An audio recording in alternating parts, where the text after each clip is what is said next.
दोस्तों नमस्कार, प्रणाम। आप हैं द अस्त्रा न्यूज के साथ।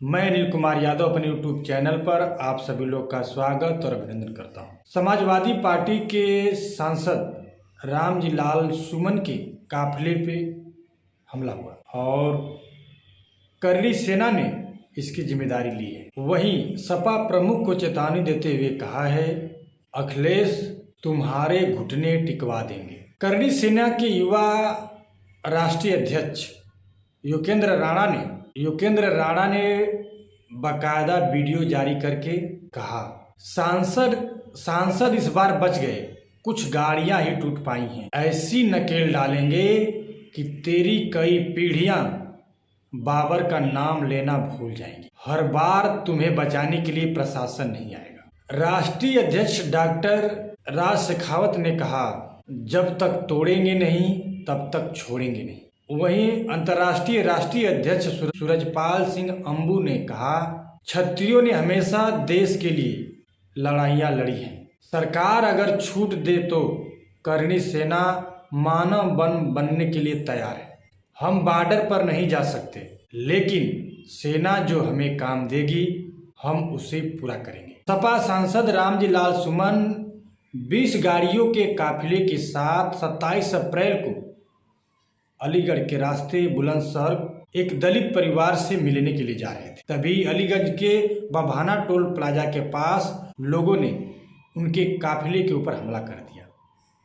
टायर फेंके, पत्थर फेंके, जिसके चलते गाड़ियां तेज भागने लगी और तेज भागने के चक्कर में 10 गाड़ियां आपस में टकरा गई। वहीं कुछ लोगों को चोटें भी आई हैं और किसी न्यूज में एक खबर आ रही है कि 5 गाड़ियां आपस में टकरा गई।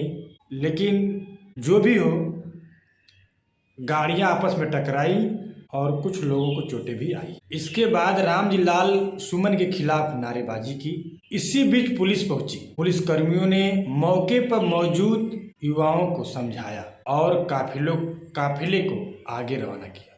इससे पहले भी करणी सेना ने रामजी लाल सुमन के घर पर हमला किया था और उत्तर प्रदेश का जो पुलिस प्रशासन है मूक दर्शक बनकर देख रहा था। उत्तर प्रदेश की योगी सरकार में पुलिस प्रशासन लाचार दिख रहा है कि कोई किसी को भी धमकी दे देगा, मार देगा, किसी के घर पे हमला कर देगा, किसी के काफिले पर हमला कर देगा, लेकिन कोई एक्शन नहीं होगा। पुलिस प्रशासन युवाओं को समझाएगा, खास करके जो करणी सेना से के लोग हैं उनको। और विपक्ष उत्तर प्रदेश की सरकार पर आरोप लगाता रहा है कि ये सजाती गुंडे हैं और उनको उत्तर प्रदेश की सरकार ने सह दी हुई है, इसलिए उनका मनोबल काफी आगे है। इसीलिए वो किसी को चाह रहे हैं मार रहे हैं, किसी के ऊपर हमला कर दे रहे हैं और किसी को चाह रहा धमका रहे हैं। और ये तो सच्चाई है। करणी सेना अब तक कितनी धमकियां दे चुकी है।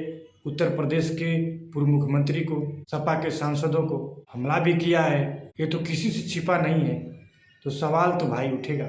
आप सत्ता से सवाल करेंगे तो आपके ऊपर जेल भी हो सकती है, आपके ऊपर मुकदमे भी लादे जा सकते हैं, आप कार्रवाई होगी और आप जेल जाएंगे, क्योंकि सत्य सरकार को, सत्ता को कबूल नहीं है। जब ये लोग विपक्ष में थे, सवाल करते थे लोग, यही लोग सवाल करते थे तो उनके ऊपर एक्शन नहीं होता था, कार्रवाइयाँ नहीं होती थी। लेकिन आज इन्हीं लोगों को अपनी आलोचना सुनने में काफी तकलीफें होती है। भाजपा का कोई भी नेता, मंत्री, सेवक अपनी आलोचना बर्दाश्त नहीं कर पाता है। उनके अंदर सुनने की क्षमता नहीं है। और इस सरकार में बहुत से कवियों, पत्रकारों, नागरिकों के ऊपर केसेस डाले गए हैं, जेल हुई है, मुकदमे दर्ज किए गए हैं। ये 10 सालों से होता आ रहा है। जो सही है वो बोलना गुनाह है इस सरकार में, इतना तो समझ में आ गया है।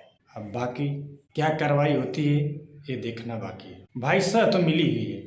अगर पहली बार ही उत्तर प्रदेश की पुलिस अगर इन खुखार अपराधियों को सबक सिखा देती, इस तरह की घटना करने से पहले एक बार सोचती, लेकिन नहीं। उत्तर प्रदेश की पुलिस मुख्य दर्शक बनकर के देखे, उनको आदेश नहीं था। और सत्य भी, पहलगाम आतंकी हमले में मारे गए कानपुर के शुभम द्विवेदी के घर समाजवादी पार्टी के मुखिया अखिलेश यादव जी जाने से इनकार कर देते हैं। और इस सुरक्षा का हवाला देकर ही उन्होंने ऐसा फैसला लिया कि सपा को बार बार धमकी मिल रही है और सरकार धमकी देने वालों को सह दे रही है अगर मैं कानपुर जाऊंगा तो मेरे साथ कुछ भी हो सकता है। सपा मुखिया ने यह बयान दिया है, मेरी जान को खतरा है, उन्होंने भी कहा है। तो ये तो सत्य है। अखिलेश यादव का आरोप है सरकार पर, वो सही है। इस तरह के काफिलों पर अगर हमला होंगे, किसी के घर पे जाके हमला होंगे और पुलिस प्रशासन मुख्य दर्शक बना रहेगा तो सवाल तो पूछा ही जाएगा और आरोप तो लगेगी। सपा सांसद लालजी सुमन के घर पर और उनके ऊपर एक के बाद एक कई अटैक हो चुके हैं।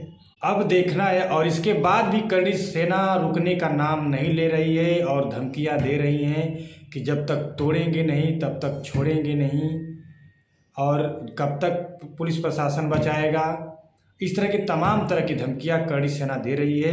तो अब सवाल ये उठता है कि क्या करड़ी सेना लालजी सुमन को जीने नहीं देगी? क्या करड़ी सेना इसी तरह हमले और अटैक करती रहेगी? यह सवाल उठता है। रामजी लाल सुमन को खतरा तो है, इसमें कोई दो राय नहीं, क्योंकि जो धमकियों भरे वीडियो हैं तमाम सोशल साइटों पर, चैनलों पर दिख रहे हैं और खुलेआम करड़ी सेना के लोग धमकियां दे रहे हैं और वीडियो बना बना करके जारी भी कर रहे हैं। तो इससे साफ झलकता है कि रामजी लाल सुमन की जान को खतरा है। अब देखते हैं कि उनके साथ क्या घटना घटती है, कौन सी होनी। क्या लालजी सुमन को करड़ी सेना जीने नहीं देगी? ये सवाल है। अगर यह जानकारी आप सभी को अच्छी लगी हो तो प्लीज़ मेरे चैनल को लाइक कीजिए, सब्सक्राइब कीजिए, शेयर कीजिए। नमस्कार।